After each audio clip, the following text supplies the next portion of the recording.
Dans l'épisode précédent, en 2019, Adis, société de courtage en assurance du groupe AXA, restructure son activité de test et adopte Tiest de Smart Testing pour moderniser sa conception de test.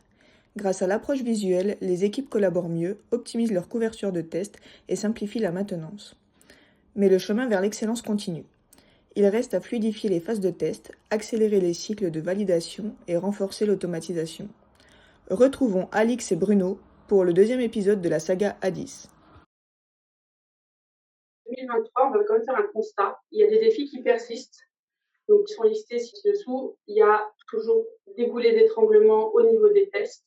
Il y a toujours des recettes métiers longues et une automatisation qui est retardée, voire inexistante. Et je pense que ces constats, tout le monde les a déjà rencontrés dans le milieu du test.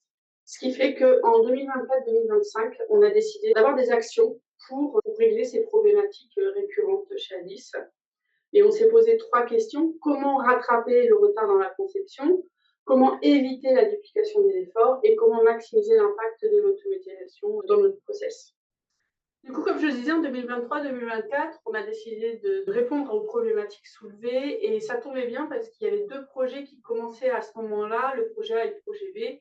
C'est des projets qui sont très différents d'un point de vue technologie, mais qui se ressemblent dans le fonctionnement. Donc, les 2 projets avaient volonté de travailler dans un cadre Scrum et on avait toujours un testeur pour 3 développeurs au niveau du ratio. Au cours de ce REX qu'on fait, en fait, on se remet au début de ces projets, on va un peu rejouer les échanges qu'on a eus, Bruno et moi, sur toutes les questions testing et processus de test. Voilà, donc effectivement, hein, si on regarde Alix, pendant la fin 2023, début 2024, que ce soit celui de notre équipe ou tous les tableaux affichés dans l'open space, ils ont à peu près tous cette apparence-là, à savoir des tickets qui s'accumulent dans la colonne de validation. L'application, elle est simple, hein, tu l'as dit juste avant, on est en moyenne 3 développeurs pour un testeur. Le testeur, il ne peut pas aller plus vite que la musique. Et donc, on arrive à être bloqué avec ce boulet permanence. La solution que je te propose, en fait, Bruno, c'est de commencer en fait la conception visuelle dès le sprint planning.